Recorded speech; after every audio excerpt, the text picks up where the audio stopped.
Hello friends, welcome to Anvika Srimam YouTube channel. இன்றைக்கி நம்ம என்ன டாபிக் பற்றி பார்க்க போகிறோன்னா, ப்ரெக்னென்சி டைமில் பேபியோட வெயிட் எப்படி இன்க்ரீஸ் பண்ணுறதை பற்றி பார்க்கலாம்.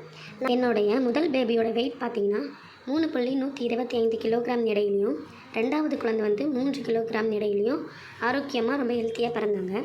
நான் கர்ப்பமாக இருக்கும் பொழுது என்ன மாதிரி உணவு சாப்பிட்டேன்னு சொல்லிட்டு இந்த வீடியோவில் ஃபுல்லாக சொல்கிறேன். மறக்காமல் ஸ்கிப் பண்ணாமல் பாருங்கள்.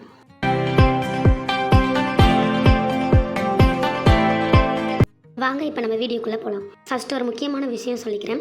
குழந்தையோட வெயிட் பார்த்திங்கன்னா ஃபுட்டில் மட்டும் இல்லை, அம்மாவோட உடல் நலம், பிளசண்டா, ரத்த ஓட்டம், சர்க்கரை அளவு, டிஎன்ஏ இவை எல்லாமே ஒரு முக்கிய காரணமாக இருக்கும் பேபியோட வெயிட் வந்து இன்க்ரீஸ் பண்ணுறதுக்கு. ஆனால் நம்ம நல்ல ஃபுட் எடுத்துக்கிறது மூலயமாவும் குழந்தையோட வளர்ச்சிக்கு ரொம்பவும் உதவுது. ரெண்டாவதாக பார்த்திங்கன்னா புரத சத்து அதிகம் உள்ள உணவுகள், அதாவது ப்ரோட்டீன் ஃபுட்ஸ். ப்ரெக்னென்சி டைமில் நான் டெய்லியுமே ப்ரோட்டீன் அதிகமாக இருக்க ஃபுட்ஸ் வந்து எடுத்துக்கிட்டேன். மீன், முட்டை, பால். மீனில் பார்த்திங்கன்னா சால்மன் மீன் வந்து அதிகமாக சாப்பிட்டேன். அது வந்து பேபியோட க்ரோத்துக்கும் நல்லா இம்ப்ரூவ் ஆச்சு. இந்த இமேஜ்லேயே கொடுத்துருக்க பாருங்கள், ப்ரோட்டீன்ஸ் அதிகமாக இருக்க ஃபுட்ஸ்லாம். கொண்டக்கடலை வந்து 100 கிராமில் வந்து 19 கிராம் வந்து ப்ரோட்டீன் இருக்குது. பச்சை பயிரில் 100 கிராமில் வந்து 24 கிராம் ப்ரோட்டீன் இருக்குது. உளுத்தம்பருப்பில் வந்து 100 கிராமில் வந்து 24 கிராம் ப்ரோட்டீன் இருக்குது. இந்த மாதிரி துவரம்பருப்பு, நிலக்கடலை, பன்னீர், சோயா, பாதாம் இதிலெல்லாம் வந்து ப்ரோட்டீன்ஸ் இருக்குது. வெஜ்ஜில் வந்து நான்வெஜ்ஜில் பார்த்திங்கன்னா முட்டை, சிக்கன், மீன், மட்டன், ப்ரானு, நண்டு, கல்லீரல் இந்த மாதிரி ஃபுட்ஸ்லலாம் வந்து ப்ரோட்டீன்ஸ் அதிகமாக இருக்குது. இது வந்து நீங்கள் ப்ரெக்னென்சி டைமில் டெய்லி சாப்பிட்றது மூலிமா உங்கள் குழந்தையோட வெயிட் வந்து நல்லா இம்ப்ரூவ் பண்ணும். அதே மாதிரி பால் பொருட்கள்லையும் அதிகமாக ப்ரோட்டீன் இருக்க பாருங்கள். பால், தயிர், பன்னீர், சீஸு இந்த மாதிரி பொருட்கள்லையும் ப்ரோட்டீன் அதிகமாக இருக்குது. இந்த ஃபுட்ஸும் நீங்கள் டெய்லி வந்து எடுத்துக்கலாம். மூன்றாவதாக பார்த்திங்கன்னா கீரை வகைகள். வாரத்திற்கு 3-4 முறையாச்சும் செஞ்சு சாப்பிடணும்.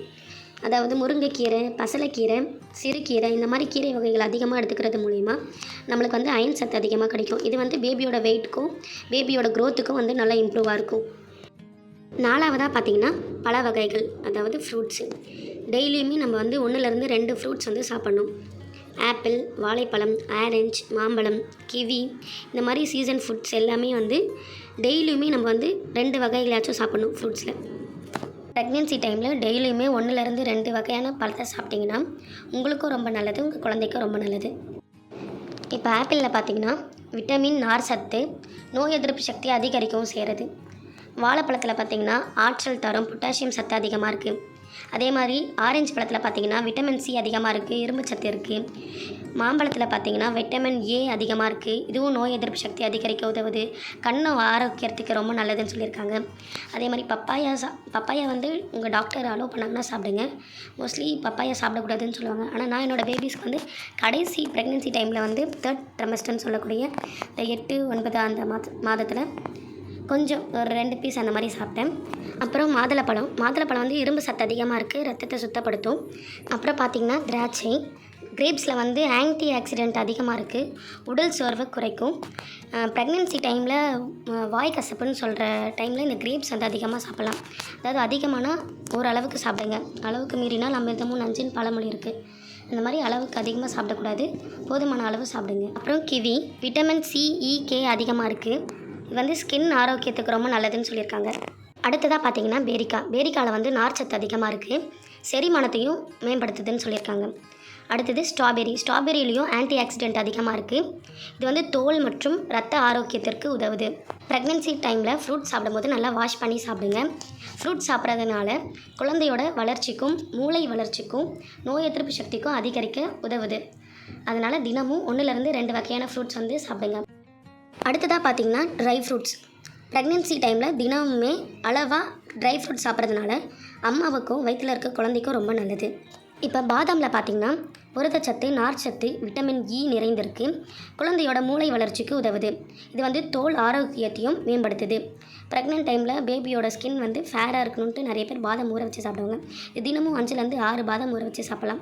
இது வந்து ஆஃப்டர் டெலிவரி அப்போ உங்களோட பேபியோட ஸ்கின் டோன் வந்து இம்ப்ரூவாக இருக்கும். அடுத்ததாக பார்த்திங்கன்னா வால்நட்டில் ஒமேகா 3 கொழுப்பு அமிலங்கள் அதிகமாக இருக்குது. இது வந்து குழந்தையோட மூளை வளர்ச்சிக்கும் நரம்பு வளர்ச்சிக்கும் ஹெல்ப் பண்ணுது. இது வந்து இதய ஆரோக்கியத்தையும் பாதுகாக்குது. அதனால் தினமும் 2-3 வால்நட் வந்து சாப்பிடலாம். அடுத்ததாக பார்த்திங்கன்னா பேரிச்சம்பழத்தில் இரும்பு சத்து, நார் சத்து, கால்சியம் அதிகமாக இருக்குது. இது வந்து இரத்த சோகையை தடுக்கும், பிரசவத்திற்கு பின் உடல் சக்தியை அதிகரிக்க செய்யுது. தினமும் 1-2 பேரிச்சம்பழம் வரைக்கும் சாப்பிடலாம்.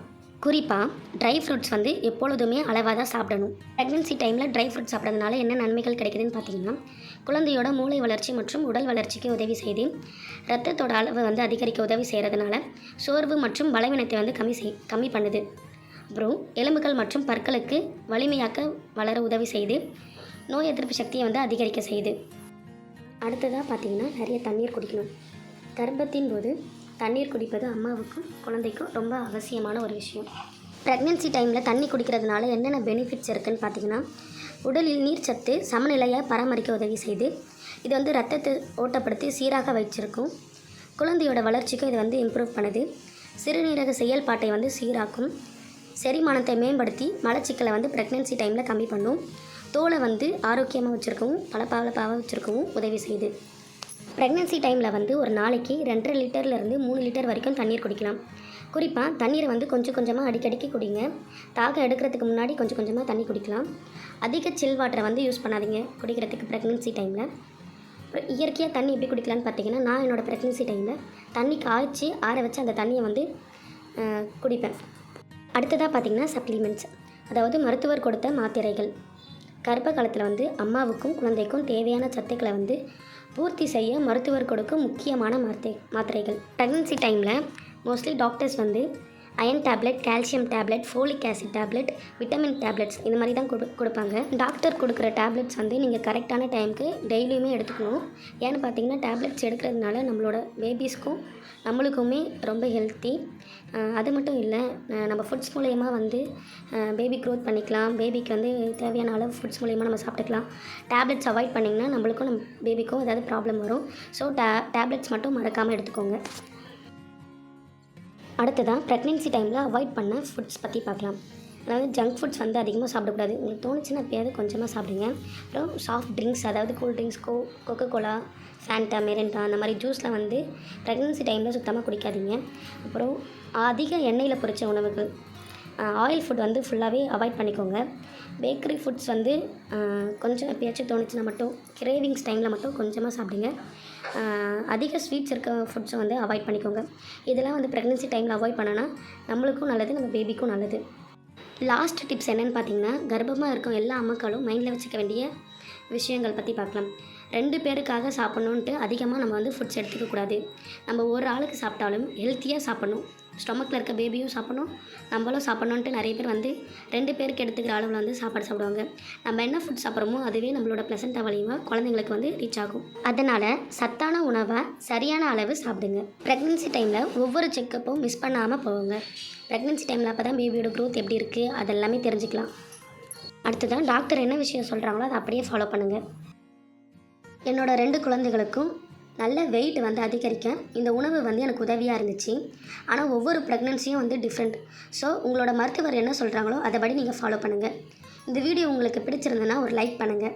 இந்த வீடியோ பார்க்குற நீங்கள் ப்ரெக்னெண்ட்டாக இருந்தீங்கன்னா எத்தனாவது மந்த்லேருந்து கமெண்ட் பண்ணிவிட்டு போங்க. இந்த வீடியோவை உங்கள் ரிலேட்டிவ், உங்கள் ஃப்ரெண்ட்ஸ் யாராவது ப்ரெக்னெண்ட்டாக இருந்தாங்கன்னா உங்களுக்கு மறக்காமல் இந்த வீடியோவை ஷேர் பண்ணுங்கள். மறக்காமல் நம்ம சேனலை சப்ஸ்கிரைப் பண்ணிக்கோங்க.